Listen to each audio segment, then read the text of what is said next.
Sehemu ya pili. Baada ya kumwambia vile Klinika, mimi nilianza kuondoka, lakini upande mwingine wa moyo wangu nilikuwa naumia sana, maana mwanamke mzuri kama Klinika kuniambia kuwa ananipenda, alafu nikamkataa. Nilijiona kama napiga teke bakuli la dhahabu. Kwa pale nilikuwa sina ujanja kwa kweli. Sikuwa tayari hata siku moja kuharibu maisha yangu kwa tamaa za ngono. Maisha magumu ambayo mama yangu alikuwa anaishi, sikuwa na budi ya kusoma kwa bidii ili nije kumsaidia. Wakati nikiwa naondoka pale ambapo nilikuwa naongea, cha ajabu Klinika alinifuata kwa kasi na kuja kunishika. Sam, katika maisha yangu kamwe siwezi kukubali kuishi bila wewe. Nitafanya kila njia ili niwe na wewe. Kwa kuwa umeshakataa ukinipa sisemi, sasa unaenda kunipa kwa nguvu, na hata wakiona potelea mbali. Pia hiki ambacho unakisomea Sam, ni kama unapoteza muda tu, maana wewe ni mwanaume mzuri ambao unawatesa wanawake. Hivyo kamwe hautaweza kuwa padri hata siku moja. Hivi unajua kwa nini mimi nipo hapa? Mimi nipo hapa sio kwamba nasomea usista. Nipo hapa kwa lengo la baba yangu kunifanya niwe binti mzuri tu, nisishawishike nikiwa bado mdogo. Sina mengi, tutaonana siku nyingine, hata ikiwa kwa nguvu tutafanya. Ila mimi nakushauri, hii ukinipa sisemi ndio ilikuwa njia nzuri ya kukufanya wewe kuendelea kuwa mwanaseminari. Kwa kuwa umejifanya mwanaume usiyedindisha na mwanaume mwenye uchungu, basi Klinika naye atatumia nguvu. Naondoka, ila mwisho kabisa na kufundisha kuwa mimi siitwi Klinika, bali naitwa Klinika. Aliongea Klinika yale maneno na kuanza kuondoka. Yale maneno ya Klinika kwa kweli yalizidi kunishangaza. Nilishindwa kuelewa huyu mwanamke anataka nini kwangu. Mbona maisha yangu anataka kuyaweka matatani? Kitendo cha kuniambia kuwa hata nguvu atatumia, kwa kweli ndio kilizidi kuchanganya kichwa changu na kuhisi naenda kupoteza nafasi yangu ya kuwa mwanaseminari. Shule yetu kwa kweli ilikuwa ni shule kubwa na ilikuwa na wanafunzi karibia 900. Pale pale kwenye uzio mmoja kulikuwa na shule mbili za seminari. Moja ilikuwa ya kike ambao walikuwa na lengo la kusomea usista, na nyingine ilikuwa ya waseminari, yani wanafunzi wa kiume ambao walikuwa wanasoma ili kuja kuwa mapadri. Lakini kila shule ilikuwa inajitegemea kwa kila kitu, kula, uongozi, na tulikuwa tunashindana hadi kimtihani. Baada ya kuondoka Klinika, na mimi niliondoka huku nikiwa nimechoshwa na maneno ya Klinika. Niliondoka kuelekea bwenini kwangu. Nilipokaribia na bweni, nilimuona rafiki yangu Simon akiwa anakuja kwangu kama vile alikuwa na shida ya kuniambia kitu fulani. Ilibidi nilimsubiria, maana Simon ndio alikuwa rafiki yangu ambaye alikuwa ananisaidia vitu vingi sana. Simon baba yake alikuwa ni padri pia. Alikuwa mtu mwenye pesa zake. Katika waseminari ambao walikuwa na akili na walikuwa na misimamo pamoja na mawazo mazuri, mmoja wapo alikuwa ni Simon. Simon yeye alikuwa anafanana kidogo na mimi, maana yeye alikuwa hana mama ila alikuwa na baba tu. Baba yake na Simon alimzaa mwanaye akiwa amempa mimba binti ambaye walikuwa wanasoma darasa moja. Baada ya kesi kuisha, yani wazazi wa baba yake na Simon kumalizana na wazazi wa mama yake na Simon, babu yake na Simon aliamua kumpeleka mwanaye seminari kusomea mambo ya upadri. Huko ndiko baba yake na Simon alifanikiwa kuwa padri, ingawa tayari alikuwa ameshapata mtoto. Sam, vipi, mbona unatembea kama mtu ambaye umechoka sana? Sister Mage alikuwa anakutafuta na amesema uende kwake kwa ajili ya kufanya maombi. Pia kuwa makini na huyo sister, maana hata mimi simuamini sana, maana tabia yake mimi huwa sielewi. Yale maneno ya Simon yalinishtua kidogo. Kitendo cha kusikia kuwa Sister Mage alikuwa ananitafuta tukafanye maombi kilinishtua, maana hata siku moja sikuwahi kwenda kufanya maombi kwa Sister Margaret. Poa, nitaenda na nitakuwa pona makini sana Sai. Ila kakuambia niende saa ngapi? Nilimuuliza Sai.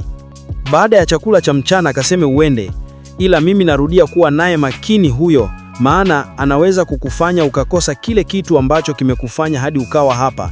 Unajua Sister Mage ni ukinipa sisemi, kwa hiyo lazima uwe naye makini, aliongea Simon, maneno ambayo yalinishtua kidogo.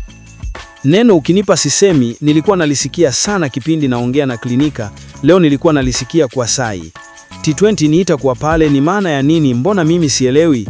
Labda nikuulize wewe, maana nimeanza kulisikia leo na linazidi kupanda chati. Watu wawili sasa mmelitamka. Wa kwanza ni Klinika kaniambia neno kama hilo. Hebu niambia kuwa lina maana gani? Nilimwambia Simon. Nilipomuuliza Simon, kwa kweli nilishangaa akicheka sana. Sam, ina maana umeishi hapa huu mwaka wa 6, hujajua maana ya ukinipa sisemi? Kama hujajua basi mimi siwezi kukufundisha, maana sio muda utaenda kufahamu. Pia huyu Klinika amekuambia lini hilo neno? aliongea Simon na kunitupia swali. Mimi niliamua kumwelezea kila kitu Sai, hadi maneno ya Klinita ambayo aliniambia kunitaka kimapenzi. Sikuweza kumficha neno lolote, maana yeye ndio alikuwa rafiki yangu na tulikuwa hatufichani kwa kitu chochote kile. Klinita, kama kweli kakuambia vile, basi lile neno la ukinipa sisemi lifanyie ufumbuzi haraka sana, natumia umakini wa hali ya juu. La sivyo, sio muda tutakupoteza hapa shuleni. Sam, Klinita ni binti mzuri sana, hata mimi nilikuwa natamani kucheza mchezo wa ukinipa sisemi, ila nilikuwa naogopa maana alishasababisha waseminari wengi kufukuzwa. Nadhani wewe mwenyewe ulijiona kwa rafiki yetu Mandewa, hata hakuchapewa hata ule mchezo, dili likayeyuka, kafukuzwa. Sikutishi, ila cheza mchezo na Klinita kwa umakini wa hali ya juu, maana kumkataa Klinita pia utakuwa unajitafutia matatizo tu, maana yule hata kwa nguvu anaweza, aliongea Simon, maneno ambayo yalizidi kunitia hofu. Nilipotaka kumuuliza zaidi kuhusu maana ya ukinipa sisemi, kengele ya kwenda kula iligongwa, hivyo Sai aliamua kukatisha ile story na wote tulienda hadi bwenini tukachukua vyombo na kwenda kuchukua chakula. Muda ule zile story tuliacha kabisa, maana story kama zile zilikuwa za siri. Baada ya kula nilioga na hatimaye niliamua kutii wito wa Sister Mage na kuanza kuelekea kwake. Nilienda hadi kwa Sister Mage kisha nikakaribishwa hadi ndani. Nilikaribishwa tu kwa sauti kutoka chumbani akiliambia nikae kwenye sofa, anakuja. Nilikaa kwenye sofa kwa muda wa kama dakika 5, ndipo nilimuona Sister Mage akiwa anakuja sebureni, huku akiwa amejifunga rubega, huku ikiwa ni kanga nyepesi. Yaani asilimia kubwa ya mwili wa Sister Mage ulikuwa unaonekana. Ile kanga ambayo alikuwa amejifunga kwanza ilifanya nyama za magoti yake kuonekana, huku michirizi ya rangi ya kikahawia ambayo inamfanya mwanaume pindi anapoiona kuwa na hisia kali ilikuwa inaonekana. Pia mabega ya Sister Mage yalikuwa yapo nje, huku kifuani matiti yake yalikuwa amenyanyua kanga yake vizuri.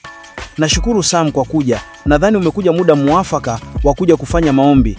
Unajua nyumba hii bwana, kuna watu wananichezea, hivyo nahitaji kufanya maombi ya kutosha sana leo, aliongea Sister Mage huku akiwa anakuja kwangu. Alipofika karibu na kwangu, sofa zilikuwa zipo nyingi tu sebuleni kwake.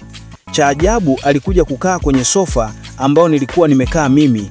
Alipokaa, ile kanga yake ambayo alikuwa amejifunga, sijui aliikalia maana ilijivuta kwenda juu na mapaja meupe yenye nywele kama mvi yalikuwa yanaonekana. Moyo wangu kwa kweli uliruka paa na baridi ya ajabu ilianza kuniingia. Muda ule nilishindwa kuangalia pembeni wala kuondoka, zaidi macho yangu yaliganda kuangalia mapaja huku nikiwa natetemeka. Kwa kweli ule mkao ambao Sister Mage alikuwa amekaa ulikuwa sio mkao wa kawaida kabisa. Licha ya mimi kumwangalia huku nikiwa natetemeka, lakini yeye wala hakujali zaidi. Alijifanya kuanza kujiandaa tayari kwa kuanza kufanya maombi. Lakini Sister Mage, huwezi kufanya maombi hivi huku ukiwa upo hivi. Inahitaji ubadilishe nguo alafu ndio tufanye maombi. Uvumilivu ulinishinda na kujikuta namwambia vile Sister Mage. Nilipomwambia vile, cha ajabu Sister yeye alicheka sana. Tena kicheko ambacho alikuwa anacheka kilionekana kama cha dharau hivi. Sama, kweli bado umepungukiwa na amani sana. Mungu alinileta hapa duniani nikiwa uchi. Leo unaniambia kuwa nikavae nguo ndio nije nifanye maombi.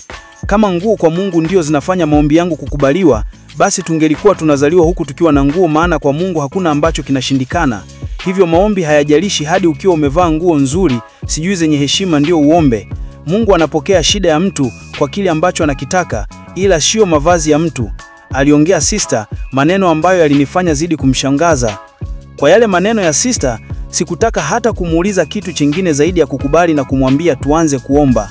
Maombi yalianza pale pale kwa Sister, na kwa kawaida mimi wakati nikiwa naomba huwa fumba hadi macho yangu. Wakati nikiwa naendelea na maombi huku nikiwa nimefumba macho, nilihisi kama mikono laini na yenye ubaridi ikishika mikono yangu. Ile hali ilinishtua na kufumbua macho kuona nani yule ambaye alinishika wakati tukiwa kwenye maombi. Nilipofumbua macho yangu, cha ajabu nilimuona Sister Margaret akiwa amesogea karibu kabisa na mimi, huku akiwa ananiangalia kwa mapozi mbaya zaidi. Ile dalili ya mapozi ya Sister kwa jinsi ambavyo alikuwa ananiangalia, kwa kweli hadi mimi iliniogopesha. Sister Margaret, kuna nini? Mbona umenisogelea karibu sana alafu unanishika wakati nikiwa hapo kwenye maombi?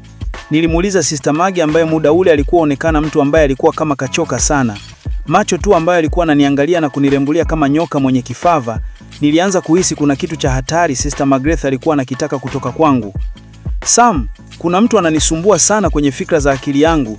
Hata maombi haya nafanya sio kwamba nasumbuliwa na wachawi, bali nafanya kwa ajili ya mtu huyo. Sam, mimi ni sister na nimefanya hii kazi kwa muda wa miaka 8. Sijawahi kuomba maombi kama haya, ila leo nimeamua kuomba haya maombi. Unauma sana kuvunja amri ya kisista ambayo huwa tunaapa. Ndio maana kabla ya kuvunja hiyo sheria nimeamua kuanza na maombi kabisa. Mtu mwenyewe anayefanyia maombi na yeye yuko hapa na anashiriki kuomba, ila nashangaa kwa nini maombi yangu hayajafikia na kunielewa kwa kile ambacho nakitaka. Sam, kwa kweli wewe ni mwanaume mzuri sana, na kila mwanamke mwenye hisia za mapenzi akikuona lazima akutake. Nimevumilia, nimechoka Sam, nahitaji umipe utawama. Ukinipa sisemi Sam, kweli kabisa, maana umenifanya nichanganyikiwe sana, aliongea Sister Mage, maneno ambayo yalifanya moyo wangu kuruka paa. Sehemu hii inaendelea.